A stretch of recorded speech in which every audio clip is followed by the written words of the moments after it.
Good morning, everybody. The July 23, 2019 School Land Board meeting will now come to order. First item on the agenda is approval of the minutes from our last meeting on June 18, 2019. After the board has had a chance to review and assuming no questions, comments, or objections, I could entertain a motion to confirm the minutes for the record. A motion to approve. Motion is made, second, and carries unanimously to approve the minutes. Next item on the agenda is approval of the consent agenda. I've not been advised of any changes to the consent agenda as posted. After the board has had a chance to review and assuming no questions, comments, or objections, I could entertain a motion to confirm the consent agenda as posted. A motion to approve. Motion is made, seconded, and carries unanimously to approve the consent agenda as posted. Next on the agenda is number 3. Tony Williams with Coastal Resources. Item number 3 is proposed coastal easement CE 2019-0106 to 1951 Interest LP in Robinson Lake, Chambers County. The project is proposed fill to repair a road along the shoreline of Robinson Lake.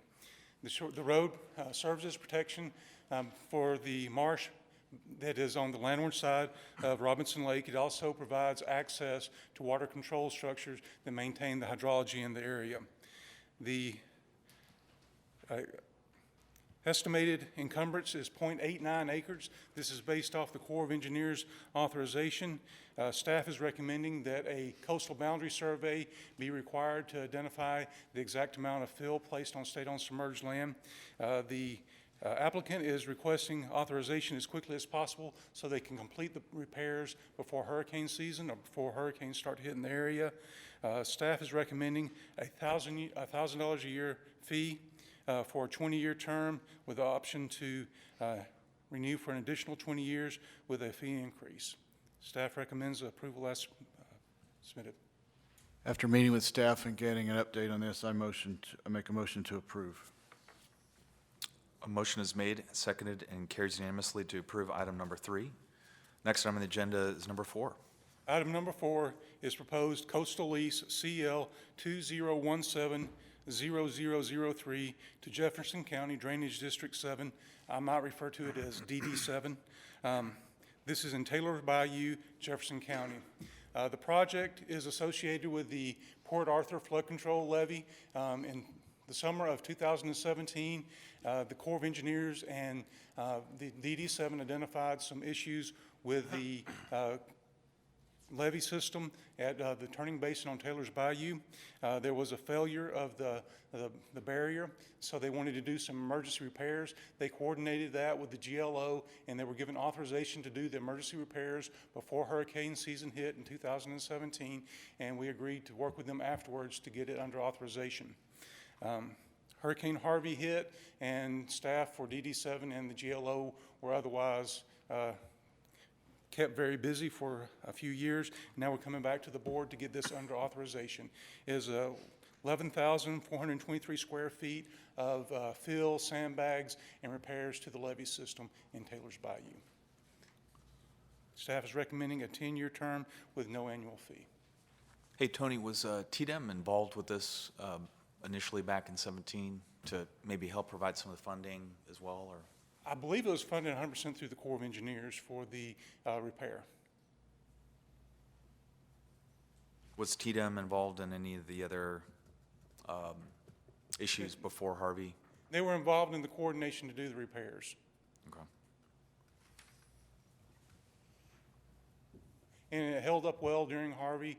There was not a breach at this location. Any other questions? I'll go ahead to move to approve. I'll second. Motion is made, seconded, and carries unanimously to approve item number 4. Thank you, Tony. Items number 5 through 10 will be held in executive session. We'll enter into executive session subject to Chapter 551, Subchapter D, Section 551, TECO 71 of the Government Code for discussion consideration regarding pending or contemplated litigation or settlement offers. We'll seek and receive attorney advice and counsel related to items 5 through 10 on the docket. We'll also enter executive session subject to subsection 551 TECO 72 for discussion consideration concerning purchase, sale, exchange, lease, or value of real property related to items 5 through 10 on the docket. Following executive session, we'll reconvene in open session to complete the docket. The open session of the July 23, 2019 School Land Board meeting will now resume with item number 5. Morning, Robert Hatter with Energy Resources. Docket number 5 is a request for extension of Internet contract. Staff recommends board approval as discussed in executive session. Motion to approve. Seconded. Motion is made, seconded, and carries unanimously to approve item number 5. Thank you, Thank Mr. you. Hatter. Next item on the agenda is number 6. Good morning, Ken Mills, Oil and Gas Section, the Office of General Counsel. In connection with the proposed general settlement agreement in the Sandridge bankruptcy, staff recommends that the board approve the proposed general settlement agreement in the Sandridge bankruptcy proceeding and delegate to GLO staff the board's approval of a settlement amount to be paid to the PSF, whether in the form of cash, corporate instruments, or both, as presented in executive session. Be happy to answer any questions. A motion to approve. Second. Motion is made, seconded, and carries unanimously to approve item number 6. Thank you. Thank you. Next item on the agenda is number 7. Commissioner, number 7 was a non-action item. It was for discussions with the council in executive session. Thank you for that, counsel. We will then move to next item on the agenda, number 8. Good morning, Amber Long, Asset Management Division. Staff recommends approval of the disposition of PSF land for the terms discussed in closed session. Any questions? Motion to approve. Seconded. Motion is made, seconded, carries unanimously to approve item number 8. Next item on the agenda is number 9. Thank you. Thank you. David Wells with Asset Management. Staff recommends approval of docket item number 9 for the terms discussed in executive session. Motion to approve. Seconded. Motion is made, seconded, and carries unanimously to approve item number 9. Next item on the agenda is number 10. Thank you, Mr. Chairman. Members, for the record, Rusty Martin, Chief Investment Officer. Approval of this agenda item would constitute your approval of an increase in the amount of an existing investment by the General Land Office on behalf of the Permanent School Fund in Capital Co-Investments 16 LLC. The IEC is recommending that you increase your existing $125 million capital commitment to CapCo 16 by an additional $75 million, which would result in a total commitment by tax flow of $200 million. CapCo 16 is a limited liability company approved by the School Land Board last year as a co-investment vehicle to enable Texglo to co-invest alongside BlackRock, Inc.'s Global Energy and Power Infrastructure Fund 2, called GPIF2, in a system called the Glass Mountain Pipeline System, which is an oil-focused midstream energy opportunity involving gathering systems, pipelines, and storage facilities located in the Stack, Scoop, and Merge areas of the Anadarko Basin in Oklahoma. Texglo has a long-standing relationship with the GPIF team that began in 2009 and has resulted in total original capital commitments of $425 million across 3 closed-end, commingled energy infrastructure investment funds, that's GPIF 1, 2, and 3, and also this $125 million co-investment in one energy infrastructure co-investment vehicle. GPIF recently offered us the opportunity to expand our existing co-investment alongside GPIF2 and select GPIF2 limited partners in Glass Mountain Pipeline to participate in a further build-out of Glass Mountain's system to increase their capture area, attract additional customers, and construct a Cushing Express pipeline from Calumet to Cushing, Oklahoma. Investment management staff conducted due diligence and analysis on the expansion proposal through documentation review and a series of discussions with the GPIF and the GMP teams. We also discussed the proposal with the Townsend Group, and in addition, GPIF and Glass Mountain representatives made a detailed presentation to the IEC on July the 9th. In conjunction with this ongoing discussion, review, and analysis, investment management worked with legal counsel to ensure that the investment fits within the framework of the Permanent School Fund investment policy statement and is in the best interest of the Permanent School Fund.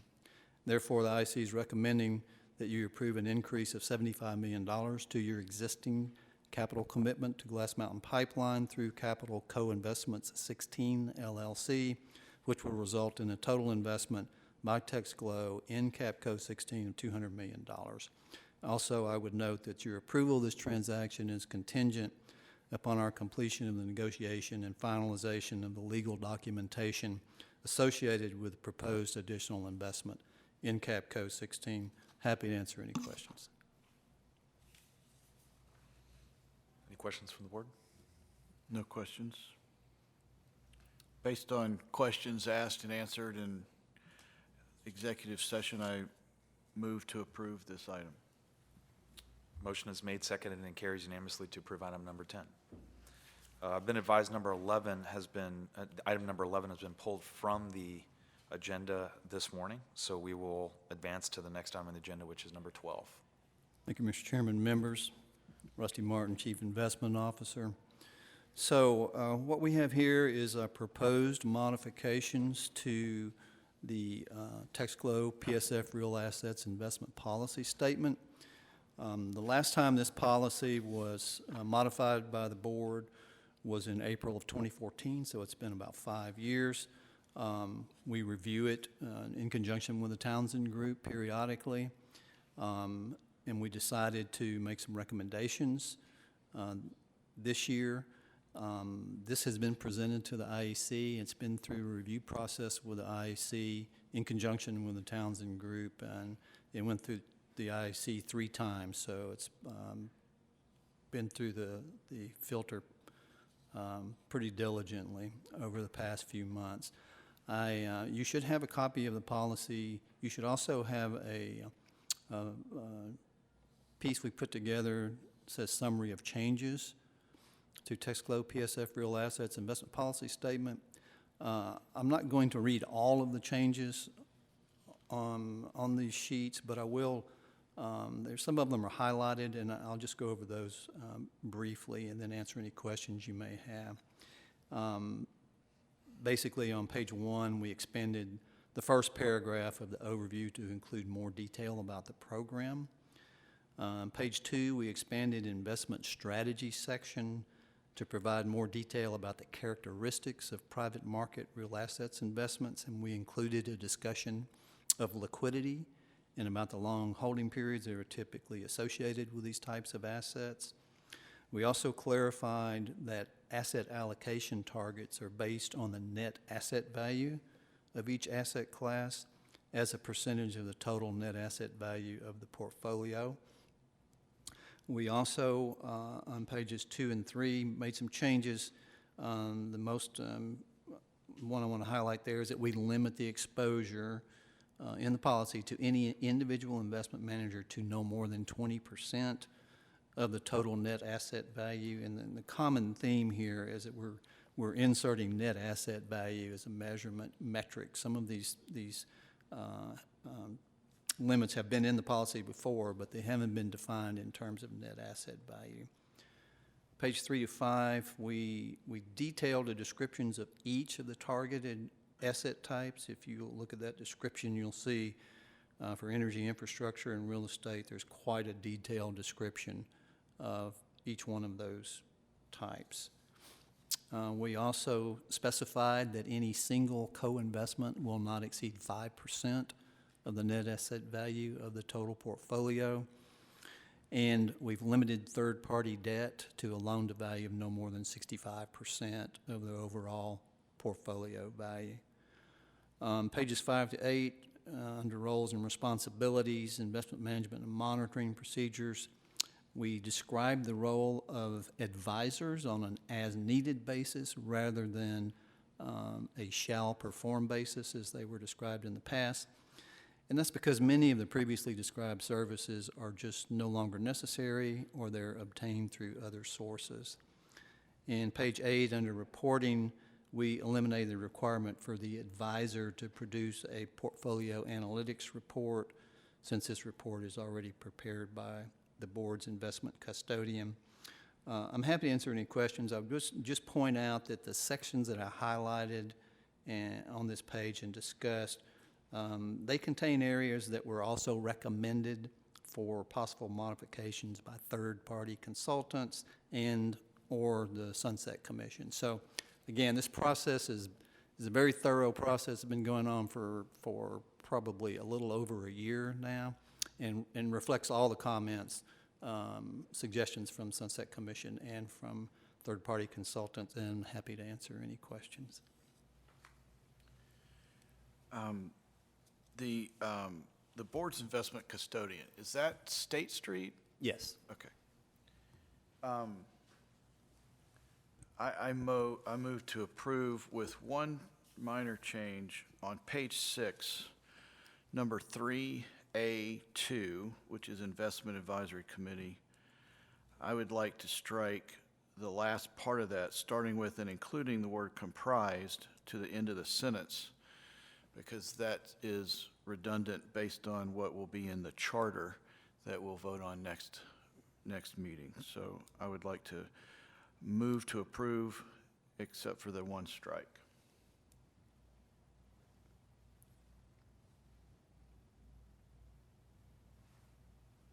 Can you restate that for the record?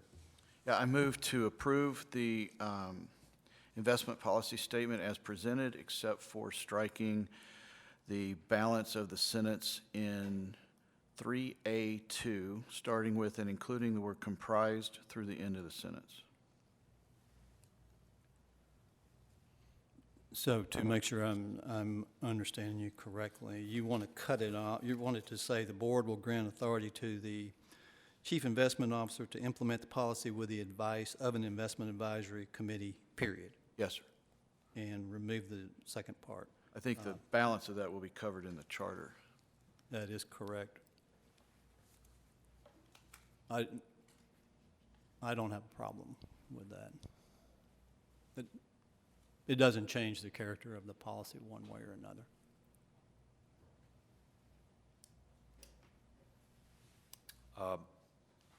So for the record, we will deem that to be a motion, and I will, counsel. As I understand the motion from Mr. Rorman, the motion is to adopt the entire policy statement with that one edit that Rusty just outlined, which is a period after the parenthetical IAC. Subject to that, then we would just be scriveners and just strike that out, and then the policy would be approved if the motion is approved. That's how I understand it. I'll go ahead and second that language. And so the motion is made, seconded, and carries unanimously to approve that item. And I just want to state also, thank you for clarifying that the highlighted portions of that summary include Sunset's recommendations, and appreciate you highlighting that for the record. Absolutely. Thank you. Next item, number 13, has also been pulled, and as Mr. Rorman pointed out, we will discuss that in our next meeting, and so therefore, there is no more business before the board, and we will hereby adjourn. Thank you. Thank you.